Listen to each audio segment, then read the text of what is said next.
Bago tayo magpatuloy sa ating kwento ay hinihiling ko muna sa'yo na i-like ang video na ito bilang pagsuporta, at kung gusto mo naman na magbigay ng mas matinding pagsuporta sa ating channel ay i-click mo lang ang super thanks dyan sa ibaba. Maraming salamat mga Emperor! Sa mga nagdaang kabanata ay sinabi nga dito ni Shein na mayroon siyang simpleng paraan na kunin ang ibang faction. At nang marinig nga ito ni Lu Hao ay kanya itong ikinagulat. At sa pagpapatuloy din ng kabanata ay napahawak na lang si Lu Hao sa kanyang noo at kanyang sinabi na mukhang madali lang ito sa'yo, ngunit saan naman tayo hahanap ng ganoong faction na madaling makumbinsi. Sinabihan naman siya ni Shein na totoo ito at nasa harap muna ito. Nagtaka naman si Lu Hao sa iminungkahi ni Shein. Nang maunawaan ito ni Lu Hao ay kanyang sinabi na ibig mo bang sabihin ay ang iyong San Juan Pavilion ang ibibigay mo. Nagulat naman si Jian kaya naman kanyang sinabihan ang kanyang kapatid na kung anong kalukuhan ang sinasabi mo. Ngunit sinabihan lang siya ng kanyang kapatid na manatili muna dito. Wala namang nagawa si Jian kung hindi sundin ang kanyang ate. Ngunit naiinis siya dahil basta-basta na lang ibibigay ng kanyang kapatid ang kanilang faction. Inaya naman ni Shein ang ating bida na sundan siya nito. Makalipas ang ilang sandali ay nakarating na silang dalawa sa rooftop attic ng Yiyu Tower. Inihayag din ni Shein na nakarating na sila. Nang buksan ito ni Shein ay kanya ding ipinaliwanag sa ating bida na dito nakaimbak ang koleksyon ng mga libro ng San Juan Pavilion, kahit na hindi ito maihahambing sa mga nangungunang sekta, masasabing mayroon itong lahat. Agad naman na sinuri ni Lu Hao ang mga libro at nang kanya itong masuri ay namangha siya dito. Nasabi pa nga niya na kahit na ang mga diskarte mula sa 6 na dakilang sekta ay naririto, ang mga mapagkukunan dito ay hindi pare-pareho sa mga top-tier na sekta.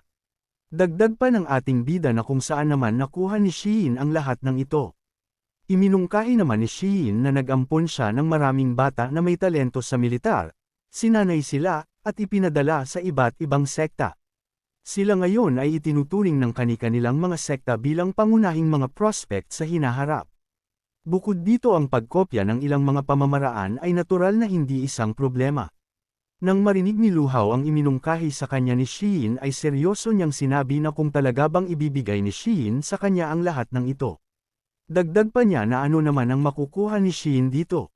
Nakangiti namang sinabi ni Shein na natural, ito ay upang palakasin ang San Juan Pavilion, maaari mong isipin na ito ay aking puhunan sa iyo. Sinang-ayunan naman ito ni Lu Hao, ngunit kanyang pinaalalahanan si Shein na hindi pa siya lubos na nagtitiwala. Ngunit kung sila ay magtutulungan, ay dapat niyang ailatag ang mga tuntunin sa harap. Dagdag pa niya na kung kukunin ko ito, mula ngayon, dapat ituring ako ng San Juan Pavilion bilang pinakamataas na awtoridad. Ikaw at si Dugu Jian ay kailangang sumunod sa mga utos ko. Bukod pa dito, kung ang faction ay nagpapatakbo sa ilalim ng pangalang San Juan Pavilion, maaari itong makaakit ng gulo. Kaya naman mula ngayon, ay kailangan itong palitan ng pangalan. Sinang-ayunan naman ni Shein ang gusto ng ating bida kaya naman kanyang sinabi na si Lu Hao na ang bahala. Gusto niya lang malaman kung anong bagong pangalan nito. Inihayag naman ni Lu Hao na ang mundo ay puno ng kawalang katarungan, at ako ang lalaban sa kanila. Dagdag pa niya habang kanyang iwinasiwas ang kanyang espada na itaguyod ang hustisya at pukse ng lahat ng kawalang katarungan sa mundo, pagpapanumbalik ng matuwid at integridad sa lupaing ito. Simula ngayon, ang ating faction ay tatawaging Haoyi Alliance. Kinabukasan, ay sinabi ni Shein sa ating bida na ang lungsod ng Liuzang ay mahirap ang mga mapagkukunan at hindi angkop para sa pag-unlad. Si Jian at ako ay maghahanap muna ng ibang lugar para ma-develop ito. Ito ang aming contact token, gamit ang token na ito, maaari kang makipag-ugnayan sa amin sa alinmang sangay ng Yiyu Tower sa silangang rehiyon. Bago pa man sila maghiwalay ay sinabi ng ating bida na siya nga pala ang kanyang totoong pangalan ay Lu Hao. At ang Haolo ay isa lamang alias upang iligaw ang iba. Nagulat naman si Jian nang marinig niya ito kaya naman kanyang sinabi na ibig sabihin ba nito ay nagmula ang ating bida sa Lu family mula sa silangang rehiyon. Kinumpirma naman ito ni Lu Hao, ngunit kanyang sinabi na wala na siyang kaugnayan pa dito magpakailanman, dagdag pa niya na ipapaliwanag niya na lang ito sa susunod na magkita sila. Kaya naman ito lang muna sa sandaling ito. Buuhin niyo muna ang faction, at babalik ako sa sekta, magsasama-sama tayo pagkatapos ng ilang mga araw. Masaya namang pinag-iingat ni Shein ang ating bida. Makalipas ang ilang oras habang naglalakad ang ating bida ay kanyang nasabi na hindi niya maisip na hindi nagtagal, isa lamang siyang walang kwentang tao na isang lumpo. Ngayon hindi lang daw siya naging master, ngunit nagkaroon din siya ng sariling faction. Ngunit naputol naman ang kanyang masayang paglalakad nang may marinig siyang boses ng babae, kanya din itong nakilala. Sa kabilang banda ay makikita si Fang Yun na hinaharas ng mga bastos. Nasabi pa nga ng prinsipeng hangal kay Fang Yun na ang swerte mo na nagustuhan ka ng prinsipeng ito. Kaya naman mas mabuting sumunod na lamang sa gusto niya. Nasusuka namang sinabi ni Fang Yun na walang hiya. Tingnan mo ang nakakadiri mong mukha sa salamin. Sa tingin mo ba ay karapat-dapat ka? Sarkastiko namang sinabi ng hangal na gusto niya ang nagniningas na espiritu ni Fang Yun. Bigla namang nagsalita ang ating bida na katulad ng fairy spirit. Kung ganon ay siguradong nagugustuhan mo din ako. Bahagya namang napalingon ang hangal sa nagsalita. Ngunit sa kanyang ginawa ay sinalubong siya ng isang malakas na sipa na dahilan upang masira ang gwapo niyang pagmumuka. Naalarma naman ang mga alagad ng hangal at kanilang tinanong kung sino ang nakikialam sa kanila. Sumagot naman ang ating bida na walang iba kung hindi isang tao na kukuha ng kanilang mga buhay. Wala namang magawa ang mga bastos dahil sa bilis ng ating bida. Matapos pabagsakin ni Lu Hao ang mga bastos ay agad niyang nilapitan si Fang Yun. Nagulat naman si Fang Yun nang makita niya si Lu Hao. Nagtanong naman si Lu Hao na kung ayos lamang ba ito. Ngunit nabahala naman si Fang Yun nang bumangon ang mga bastos at pinalibutan sila. Kaya naman agad na yamakap si Fang Yun sa ating bida dahil sa kanyang takot. Tinanong naman ng hangal ang ating bida na kung saang pamilya siya nabibilang. At nangangahas na sirain ang kanyang plano. Dagdag pa niya na siguro'y pagod ka ng mabuhay. Kalmado namang sinabi ni Lu Hao na nagtataka siya, na kung paanong nakayang hawakan ng dalawang third stage na Saint Martial Cultivator na ito ang prinsesa ng Saint Martial Empire. Lumalabas na mayroong isang tao sa likod nito. Sinabihan naman ni Fang Yun ang ating bida na ang mga taong ito ay may lakas ng unang yugto ng Wangji Realm. At sa kanilang pagtutulungan, ay maari nilang pabagsakin ang nasa antas ng Xuanji Realm Master. Mayabang namang sinabi ng hangal na huli na para maintindihan mo ito ngayon. Agad na inutos ng hangal sa kanyang mga alagad na patayin ang ating bida. Nag-aalala namang sinabi ni Fang Yun sa ating bida na sana ay hindi ka na lang pumunta para iligtas ako. Ngunit hindi naman nabahala ang ating bida dahil para sa kanya ay mga walang kwenta ang mga ito. Nang makalapit ang mga hangal ay agad na pinakawalan ng ating bida ang kanyang abilidad na apoy, at dahil dito ay nilamon ang mga ito. At sa lakas nito ay bumalik sila sa kani-kanilang mga pwesto na wala ng buhay. Nang makita naman ito ng hangal na prinsipe ay nasabi na lang niya na paano ito naging posible. Dahil ang kanyang mga gwardya ay nasa antas na ng Wangji Realm. At namatay lang sila ng isang atake at ang mal-ala pa ay isang bata lamang ang gumawa nito sa isang atake lang. Nagulat din si Fang Yun sa nangyari kaya naman nasabi na lang niya na talagang napatay niya ang lahat ng isang atake lang. Kaya naman malaking tanong sa kanya na kung kailan pa naging malakas si Hao. Sinabihan naman ni Lu Hao ang hangal na kung ano ang nangyayari. Tila ang iyong mga inaasahan ay nawala na. Dagdag pa niya na hindi ba't sinabi mo na papatayin mo ako? Natatakot namang sinabi ng hangal na layuan siya ng ating bida. Dahil siya ay isang prinsipe ng Daxia Dynasty, kung maglakas loob kang hawakan ako, hindi ka pakakawalan ng Daxia Dynasty. Ngunit sa kabila ng mga sinabi niya ay inatake lang siya ni Lu Hao, at habang nangyayari ito ay sinabihan pa niya ito na sobrang ingay mo. Sa ginawa ng ating bida ay namatay ang hangal sa gwapo niyang mukha. Tinanong naman ni Lu Hao si Fang Yun na kung anong nangyari. Bakit ang mga taong nagmula sa Daxia Dynasty ay hinahabol ka? Napabuntong hininga naman si Fang Yun at kanyang sinabi na sa ating bida na isa itong mahabang kwento. Mas mabuting pag-usapan natin ito sa ibang lugar. Makalipas ang ilang sandali ay nakarating na sila sa lungsod. Kaya naman sinabihan ni Lu Hao si Fang Yun na magpahinga muna sila dito. Dagdag pa niya na kahit sa sobrang liblib na lugar, ito ang Yeo Tower Branch. At kahanga-hanga ang mga tao ni Dugu Jian dito. Ngunit nagulat naman sila nang bigla silang pinatigil ng isang babaeng nagbabante. Sinabihan din sila na ang lugar na ito ay hindi na Yeo Tower. Ito ngayon ay Haui Alliance Territory, bawal ang mga estranghero dito. Nang marinig naman ng ating bida ang sinabi ng babae ay nasabi na lang niya sa kanyang sarili na sobrang bilis naman nilang palitan ito ng Haui Alliance, parang si Shin at yung iba ay mabilis kumilos. Sinabihan naman niya ang babae ng nakangiti na binibini, hindi ako estranghero, ako ang pinuno ng Haui Alliance. Sarkastiko namang sinabi ng babae na ikaw ang leader. Ang isang county bumpkin na kagaya mo, kung ikaw talaga ang magaling at makapangyarihang pinuno ng aming alyansa, ako naman ang asawa ng leader. Ngunit bigla namang may nagsalita sa likod na nagsasabing huwag maging bastos siyan, dahil siya lang naman ang ating leader. Nagtataka namang napalingon ng tatlo sa nagsalita, ipinakilala naman ng babae ang kanyang sarili na siya ay si Jiang Biao, at ikinagagalak niyang makilala ang leader. Habang si Jian naman ay nakangiting binati ang ating bida. Gumuho naman ang mundo niyan habang kanyang sinabi na ang bumpkin na ito ay talagang ang ating magaling at makapangyarihang leader. Nahihiya namang sinabi ni Lu Hao na sinabi ko naman ito sa iyo sa simula pa lang. Tinanong din niya si Jian na kung bakit ito nandito. Agad naman na sinabi ni Jian na nandito ako upang tulungan kang mag-recruit. At si Biao ang head ng base na ito. Nagtataka naman si Fang Yun sa mga nangyayari kaya naman kanyang ibinulong kay Lu Hao na kung anong nangyayari dito. Bakit tinatawag ka nilang leader?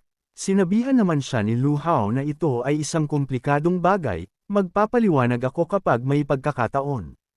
Habang siya naman ay makikitang gumuho na ang mundo habang kanyang sinabi na malaking gulo ang pinasok ko ngayon, ginalit ko ang leader. Makalipas ang ilang mga sandali ay ipinaliwanag na ni Fang Yun ang mga nangyari habang nasa higaan siya. Nang marinig nga ni Lu Hao ang mga iminungkahi ni Fan Yun ay sinabi niya na pumunta ka sa Beast Forest para sa bali-balitang kayamanan ng Martial God Kie. Dagdag pa ni Lu Hao na kung totoo ba ang kayamanang ito. Agad naman na sinabi ni Fang Yun na hindi siya sigurado dito. Dahil hindi pa nga sila nakakarating sa Beast Forest ay nasagasaan na nila ang mga taong nagmula sa Daxia Dynasty. Bahagya namang naunawaan ni Lu Hao ang nangyayari kaya naman sinabi niya na malamang hinahabol din nila ito. Maraming partido ang kasali sa treasure hunt na ito. Ang ating Haui Alliance ay bagong tatag, kaya mas mabuting maghintay at tingnan muna ito sa ngayon. Bahagya namang naunawaan ni Biao ang nangyayari kaya naman sinabihan niya ang ating bida na mukhang kailangan munang kumilos leader. Kakakuha ko lang ng intel sa Xuanjian sect na ipinadala sa pangkat upang magsiyaset sa loob ng Beast Forest para sa kayamanan. Sinabihan naman siya ni Lu Hao na ano naman. Kahit na sekta ko ang Xuanjian sect, wala tayong obligasyon na protektahan sila. Ipinaliwanag naman ni Biao na hindi ito ang ibig niyang sabihin, huling beses na sinakta ng sekta ng Xuanjian ang 5 pangunahing sekta, ngayon, ang pangkat ng sekta ng Xuanjian na iyon ay kinubkob ng mga sekta na iyon. At ang iyong brother Gu Chen ay nasa pangkat na iyon. Ikinagulat naman ni Lu Hao nang kanya itong marinig. Kaya naman sinabi niya na ibig mong sabihin ay nasa panganib si Gu Chen. Kinumpirma naman ito Biao na oo, pinaghihinalaan ko na ang pangkat ng Xuanjian sect ay nasa matinding panganib. Kung magmadali tayo, baka makarating tayo sa oras para iligtas sila. Agad naman na sinabihan ng ating bida si Jian na umaalis na sila at magtungo sa Beast Forest kaagad. Ngunit bago pa man sila makaalis ay may iniabot si Biao na libro at kanyang sinabi na sa ating bida na siya nga pala leader. Ito ang cultivation manual ng Honghuang Qingmu Seal. Kung makita mo si Young Master Gu Chen, ibigay mo ito sa kanya. Dala ng Young Master na si Gu Chen ang mana ng Honghuang Qingmu Seal. Maaari mong hayaan siyang magsanay ng manual na ito upang mapahusay ang kanyang lakas. Naging seryoso naman si Lu Hao dito at kanyang sinabihan si Biao na alam mo ang patungkol sa Honghuang Qingmu Seal. Paano mo nalaman ang mga bagay na ito? Lumapit naman si Jian at kanyang sinabihan ang ating bida na huwag mag-alala, dahil si Biao ay sekretong nagtatrabaho sa templo ng mga mamamatay tao. Bukod dito si Gu Chen ay iniimbestigahan ng templo ng mga mamamatay tao, kaya natural na alam niya ito. Kinumpirma naman ito ni Biao na oo, ang templo ng mga mamamatay tao ay pambihira ang pamamaraan. Maaari kong paglingkuran ng pinuno na may ganitong mga kasanayan sa hinaharap. Natuwa naman si Lu Hao nang marinig niya ito kaya naman sinabi niya na kung ganun ang kaso. Kahit na ang templo ng mga mamamatay tao ay iyong mga tao, ang iyong San Juan Pavilion ay tunay na kapansin-pansin. Mayabang namang sinabi ni Jian na lagi mo kaming minamaliit.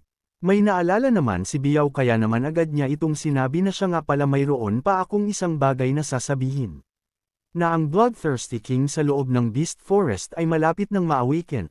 Ito ay isang mahalagang bagay, kung nakatagpo mo ito, dapat mong makuha ito. Makalipas ang ilang mga sandali ay inilipat na ang eksena sa Beast Forest, na kung saan makikita ang mga tao na may hinahabol.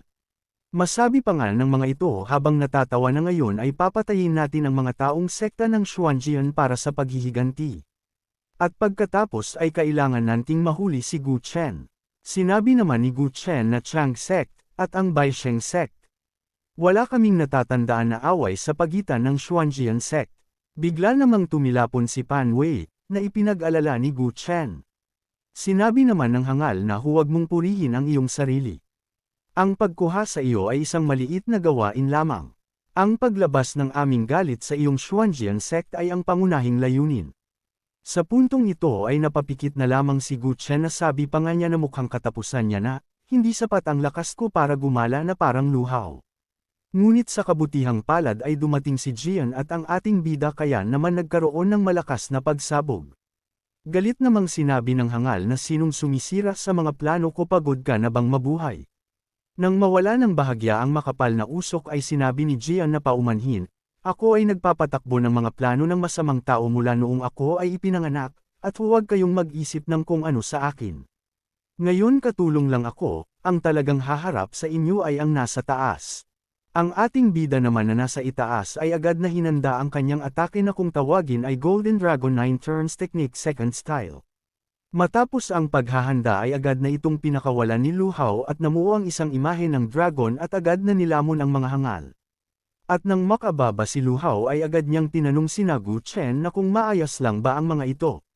Maya-maya pa makalipas ang ilang sandali ay tinanong ni Lu Hao na kung ito na lamang ba ang natitira sa pangkat ng Xuanjian Sect.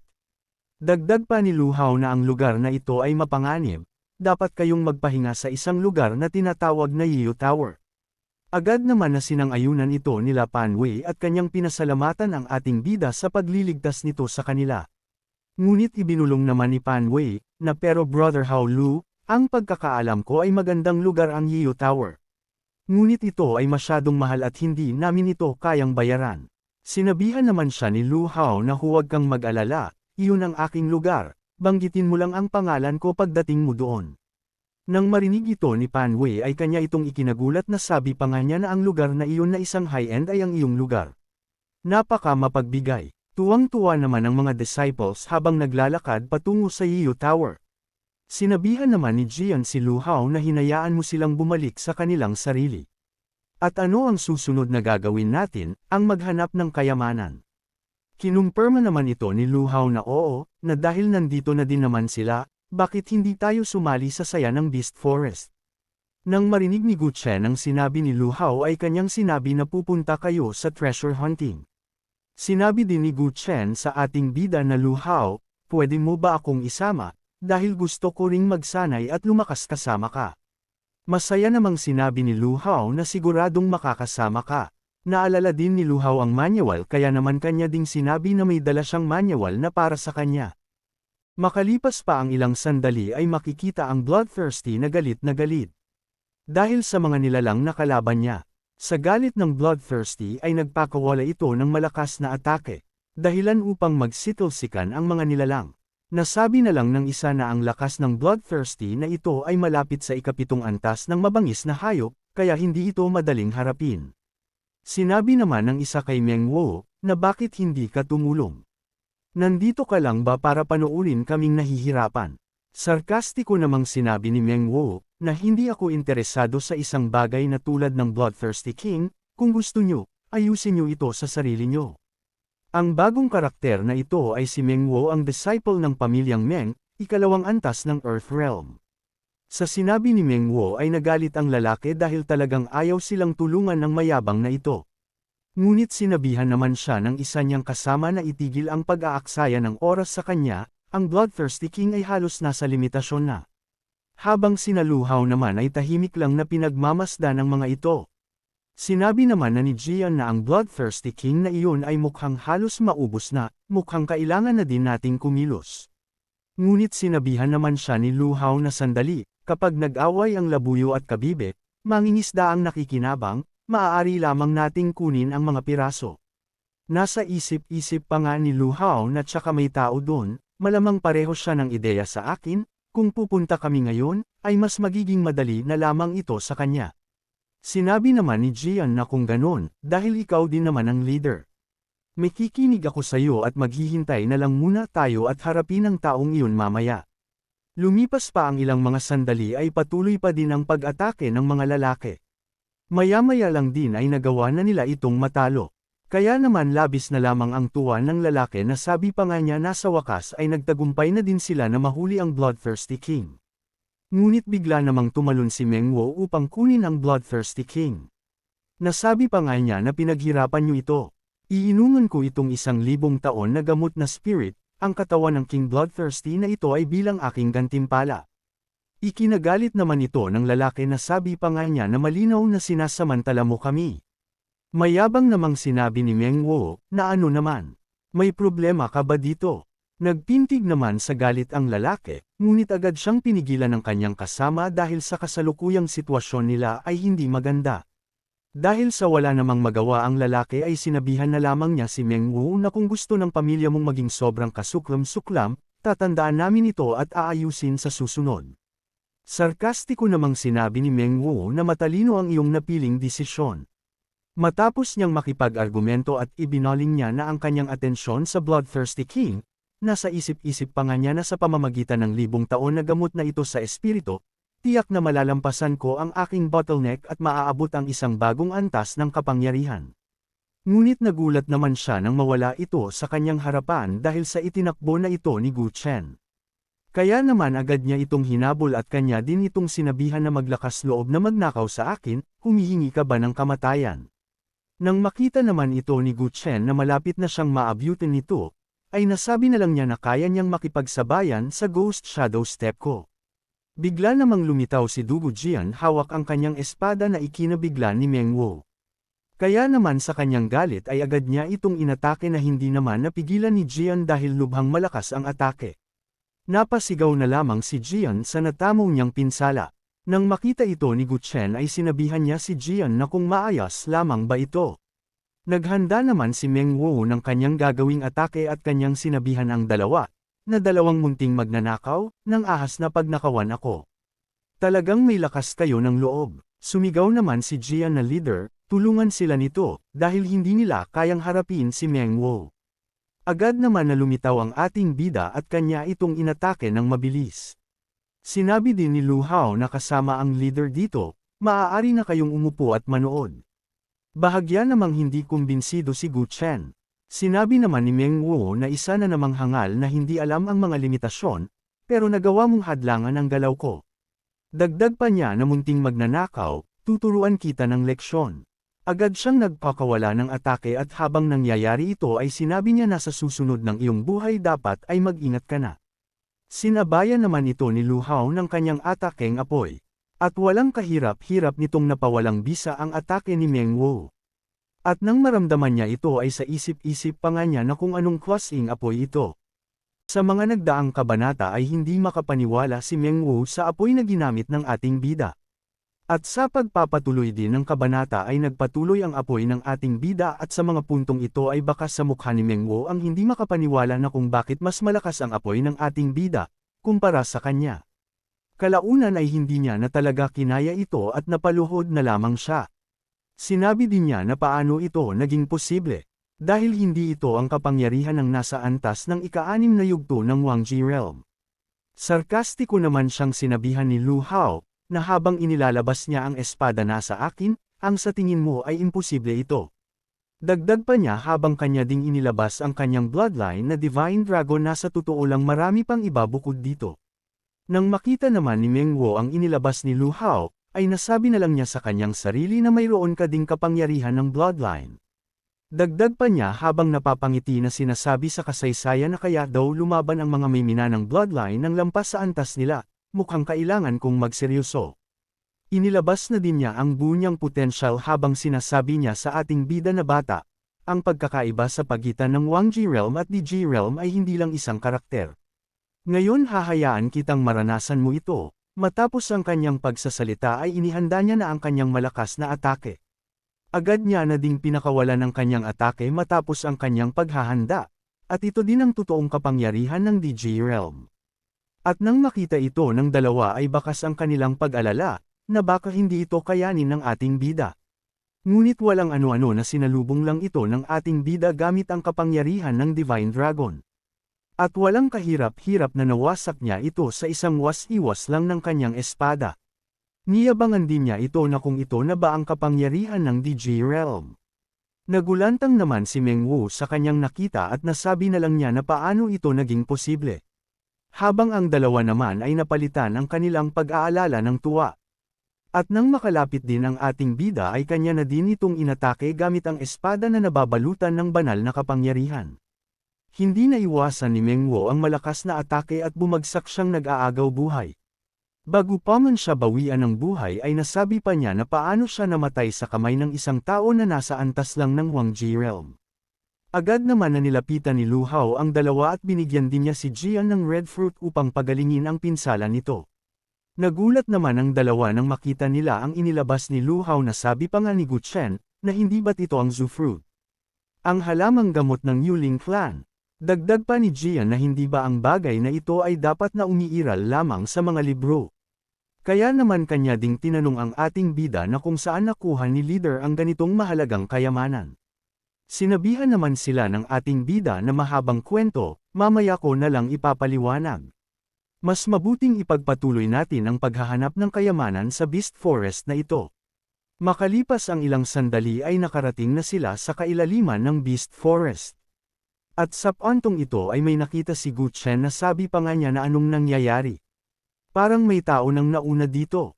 Agad din itong sinuri ni Lu Hao, at nang kanya itong masuri ay sinabi niya na parang may espesyal na kapangyarihan dito. Kaya naman napagpasyahan niyang gamitin ang kanyang divine sense upang imbestigahan ito ng maigi. Ilang sandali pa ay nagbunga ang paggamit ng ating bida ng kanyang divine sense, na sinasabi sa tala na ang pangalan niya ay Kie, at nandito siya at naghihintay ng isang nakatalagang tao na tutulong sa paghahanap ng kanilang landas sa martial arts. Nagulat din ang ating bida dahil ipinasok siya sa kamalayan ng nilalang. At nang makita ng dalawa ang lumulutang na katawan ni Lu Hao, ay bahagya silang nag-alala at kanilang tinanong ang ating bida na kung ano ang nangyayari. Balik sa loob ng kamalayan, ilang sandali pa ay iminulat na ng ating bida ang kanyang mata. Nang makita niya ang kanyang paligid ay nasabi na lang niya na kung ano ang lugar na ito. At kung saan siya napunta. Bigla namang nagsalita ang nilalang na pagkatapos ng 1,000 taon, sa wakas, may isang kwalipikadong pumasok sa aking mental space. At nang maintindihan ito ni Lu Hao ay sinabi niya na ang lugar na ito ay isang divine consciousness space, upang lumikha ng isang hiwalay na espasyo ng banal na kamalayan. Ibig sabihin lang nito ikaw ang may-ari ng kayamanan sa Beast Forest. Ang Martial God Kie. Natuwa naman si Martial God Kie, at kanyang sinabihan ang ating bida na ikaw ay medyo matalino sa mga tuntunin ng pag-iisip. Dagdag pa ni Martial God Kie, na ang bundok sa harap ng aking puntod ay isang mental space na nabuo ng isang fragment ng aking natitirang kamalayan, sa pamamagitan lamang ng paggamit ng espiritual na kapangyarihan ng isang tao ay magiging matagumpay. Bago ka dumating, isang bata na nagngangalang Zia Mutian ay hindi makita ang lihim sa loob at sinira ito sa sobrang galit. Nang marinig ito ni Lu Hao ay nakilala niya ang Zia Mutian, nasabi pa nga niya na ito ang Crown Prince ng dakilang Zia Dynasty. Ibig sabihin lang din ito ay narito rin ang mga dayuhang puwersa. Sinabihan naman siya ni Martial God Kie, na bata, ang lugar na ito ay talagang aking kayamanan, ngunit huwag isipin na ang pagpasok lamang dito ay isang magandang bagay. Ang kayamanan ko ay ang martial arts na ipapasa ko, marami na ang sumabog at namatay dahil hindi nila nakayanan ang aking pamana. Ngayon ay oras mo naman na, tingnan natin kung ikaw ay may kapalaran para dito. Nang may pasok ni Martial God ang kanyang pamana sa ating bida, ay nakita niya ang hinaharap at ang mapait na sinapit ng lahat ng taong kasalukuyang mahalaga sa kanya. Habang nahihirapan ay sinabi niya na nakita niya si Gu Chen, Hua Dai, Lu Gujian, at ang Master, isa-isang namatay silang lahat sa harap ko. Sinabihan naman siya ni Martial God Kie, na ito ang mga hinaharap na kailangan mong harapin, nasa iyo ang bloodline ng Divine Dragon, dahil masyadong makinis ang kapalaran ng martial mo, walang ingat kang kumilos. Dagdag pa ni Martial God Kie, na kung patuloy kang magiging mayabang, hindi lang mabibigo kang protektahan ang iyong sarili, kundi hihilahin mo rin pababa ang mga nasa paligid mo. Agad naman na nagbigay ng pugay ang ating bida at kanyang sinabi na natatandaan niya ito, mula ngayon, ay maghihinay-hinay na siya, at maghihintay ng tamang sandali. Natuwa naman si Martial God Kie, at kanyang sinabihan ang ating bida, na mahusay kang bata, at madaling turuan. At kung ganun, ang aking layunin ay tapos na. Kaya naman magpapaalam na ako sa iyo. Ngunit sinabi naman ni Lu Hao na senior, paano naman ang kayamanan sa mga guho? Natatawa namang sinabi ni Martial God Kie, na nasa isip mo na ang kayamanan, unti-unti mo itong mauunawaan. Makalipas ang ilang sandali ay nakabalik na ang ating bida sa kanyang kamalayan. Agad naman na napansin ito ng dalawa. Kaya naman agad nila itong nilapitan, agad din na nagtanong si Gu Chen na kung ano ang nangyari sa ating bida, bigla kang parang walang kaluluwa, at tinakot mo din kaming dalawa ni Brother Dugo. Masaya namang sinabi ni Lu Hao na maayos lamang siya, at nakita lang naman niya si Martial God Kie. Nang marinig ito ni Jian ay kanya agad itong itinanong sa ating bida na kung binigyan ka ba niya ng kayamanan. Agad naman siyang sinagot ng ating bida na parang wala siyang ibinigay na kayamanan sa kanya. Ngunit maya-maya lang din ay naramdaman niya ang pagtaas ng kanyang antas. At ito ang perpektong pagkumpleto ng ika-9 na antas ng Wangji Realm. Agad naman siyang nilapitan ni Jian, at kanyang sinabi na sabi mo wala kang nakuhang yaman, ngayon nalantad ka na. Napaisip naman siya na hindi lang ito sa kanyang cultivation, dahil pakiramdam din niya may kakaiba sa sarili niya. Ngunit ano naman ang bagay na ito? Naputol naman ang kanyang malalim na iniisip nang biglang lumabas si Zia Mutian at sinabi nito sa kanya na bata, nakita niya lahat ang nangyari, kaya mas mabuting iabot na lamang nito sa kanya ang kayamanan ni Kie.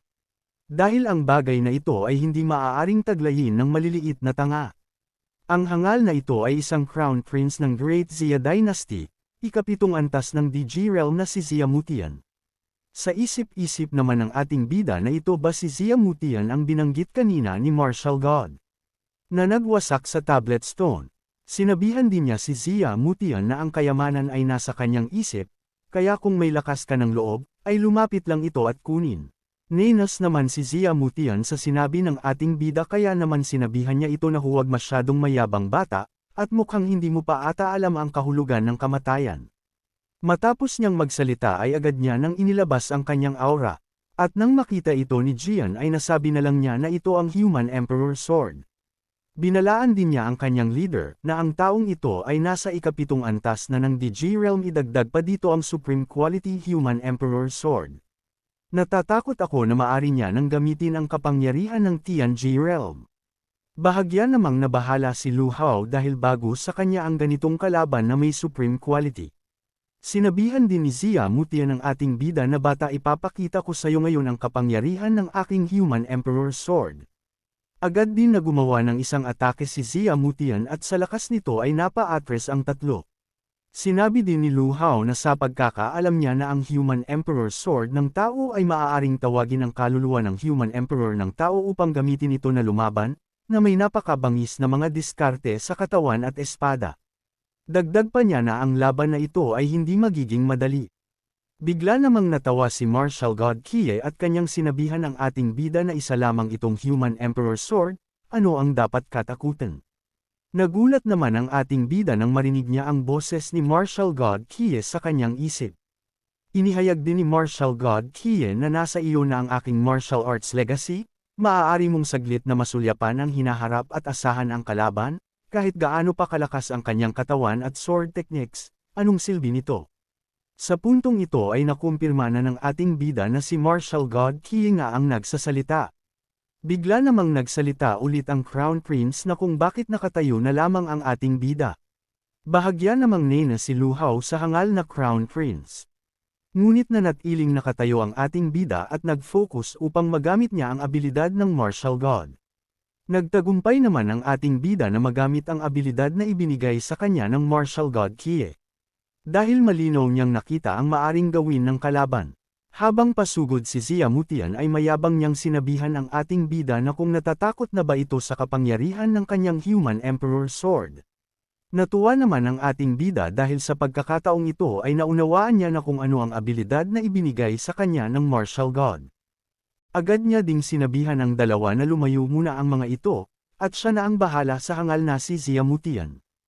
Agad na nagpakawala ng atake ang ating bida gamit ang kanyang apoy. At nang makita ito ni Zia Mutian ay natatawa niyang minaliit ang atake ng ating bida. Walang kahirap-hirap niyang napawalang bisa ang atake ng ating bida gamit ang kanyang malakas na atake. Ngunit sa kasamaang palad ay wala siyang malay na nasa likod na ang ating bida, at habang nilalabas niya ang espada ay sinabihan niya si Zia Mutian na kung ito na ba ang kapangyarihan ng Human Emperor. Nagulat naman si Zia Mutian nang marinig niya ang boses ng ating bida sa kanyang likuran. Agad na inatake ito ng ating bida at sa kabutihang palad ay naiwasan ito ni Zia Mutian sa tamang oras. Agad niyang inayos ang kanyang sarili. At bumawi ng isang malakas na atake at habang nangyayari ito ay minura pa niya ang ating bida, dahil sa gulat. Bigla namang naglaho ang ating bida sa kanyang kinatatayuan, kaya naman ang atake ni Zia Mutian ay tumama lang sa lupa. Sa mabilis din na pangyayari ay nasa likod niya ang ating bida, at kanyang sinasabihan ng hangal na ang Human Emperor Sword ay ipinaray sa isang dalubhasa sa DJ Realm. Pinagpapawisan ka ba para lang harapin ang isang kawawang Huang Ji Realm na katulad ko? Sa mga puntong ito ay hindi na maunawaan ni Zia Mutian ang mga nangyayari. Ngunit dahil sa kagustuhan niyang makuha ang kayamanan na nakuha ng ating bida ay agad siyang naghanda. Ngunit hindi pa man niya nakikita ang ating bida sa kanyang likuran ay agad na siyang inatake ni Lu Hao. At habang nangyayari ito ay niyabangan niya si Zia Mutian na sobrang bagal naman ito. Naiinis naman si Zia Mutian sa mga nangyayari at kanyang minumura ang ating bida. Sinabi din niya na masyado na siyang pinapahiya ng ating bida. Nagtataka naman si Jian sa kanyang nakikita, kaya naman sinabi niya kay Gu Chen na kakaiba ito.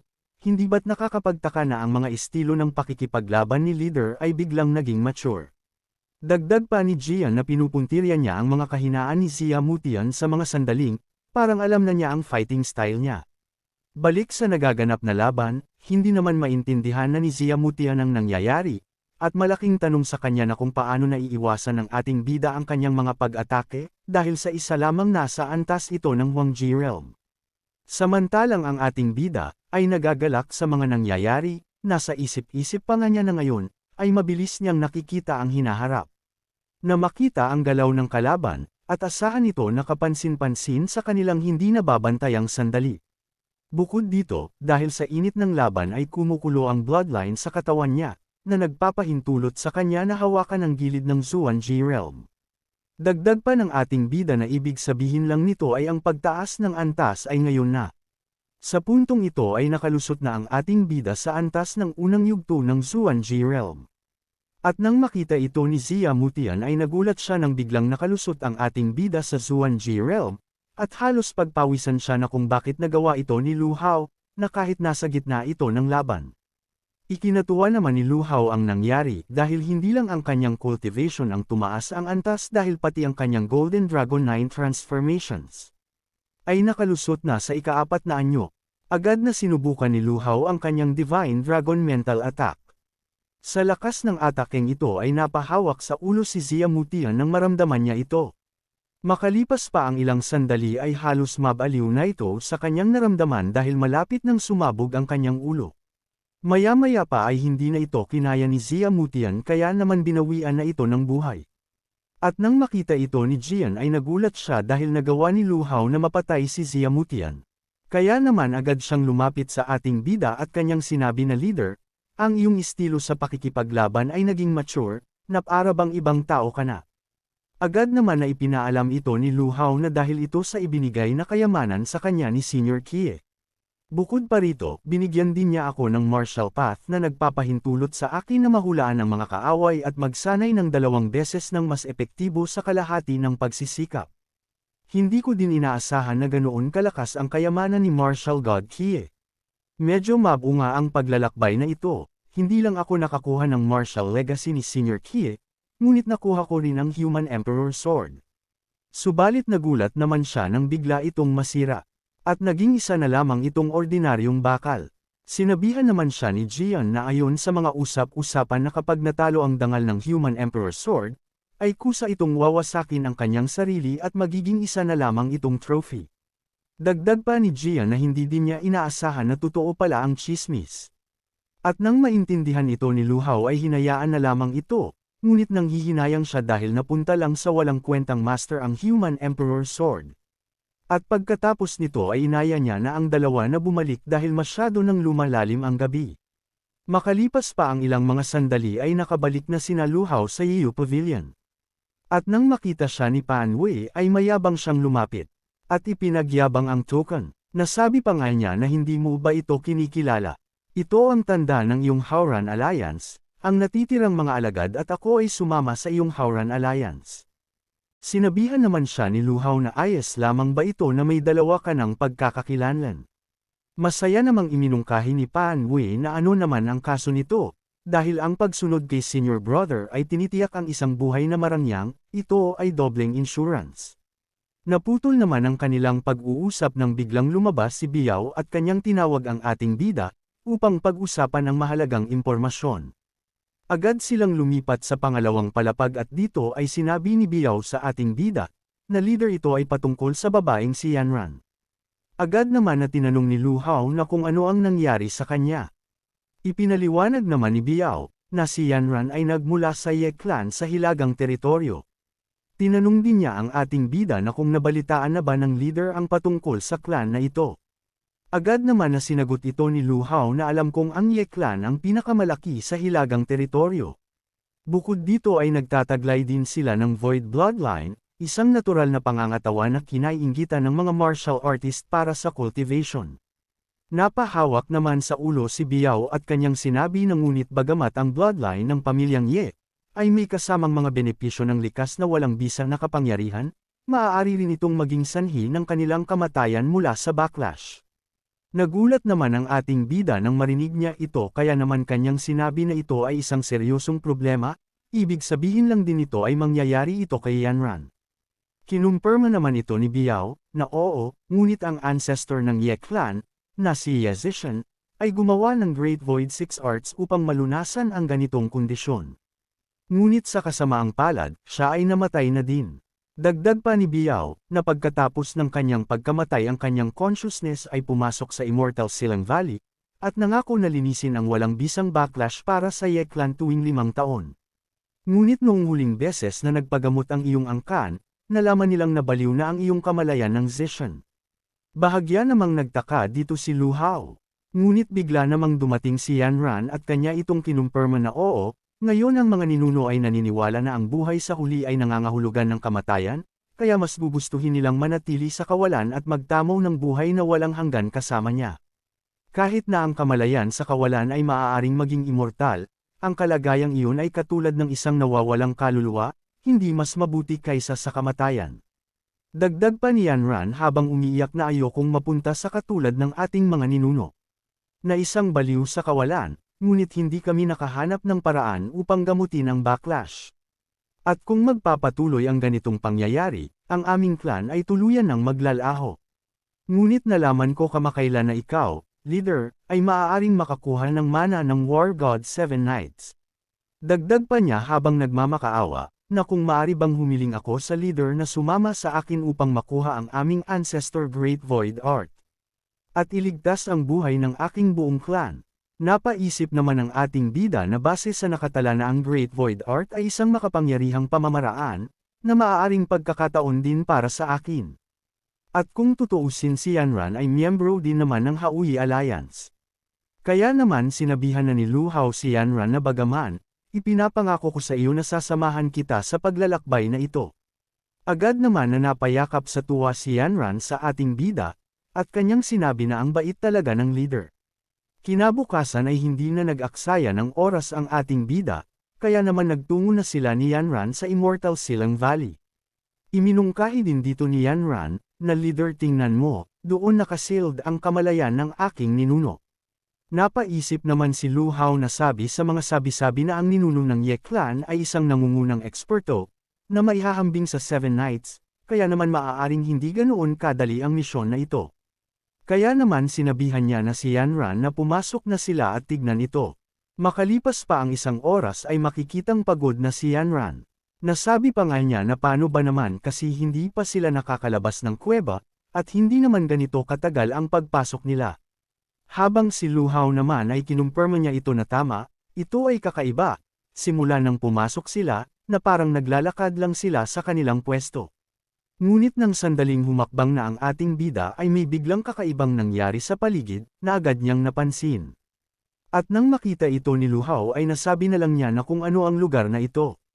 Agad naman na ipinaalam ni Yanran na hindi ito maganda leader, dahil ipinasok sila sa void domain na ginawa ng ancestor. Sa puntong ito ay inatake niya tayo. Bigla namang tumawa ang nilalang at kanyang sinabi na sa wakas ay nagpunta ang kanyang inapo upang hanapin siya. Dagdag pa nito na huwag magpumiglas, sa sandaling mamatay ang iyong pisikal na katawan. Ay kaya kitang bigyan ng buhay na walang hanggan. Matapos niyang magsalita ay agad niyang hinayla si Yanran, at nang makita ito ng ating bida ay nabahala siya dito. Kaya naman agad niya itong hinawakan, at kanyang sinabihan ang nilalang na hindi makukuha ng nilalang si Yanran sa kanya. Agad niyang ginamit din ang kanyang salamin na espasyo. Nasa isip-isip pa nga niya na mas mabuting ilagay niya na muna si Yanran sa loob ng salamin, upang pansamantalang magtago roon. Dito na muna matatapos ang ating episode, at kung gusto mong subaybayan ang ating kwento ay mag-subscribe ka na at pindutin ang notification bell, at nang sa ganun ay updated ka sa pag-upload natin everyday. Maraming salamat mga Emperor!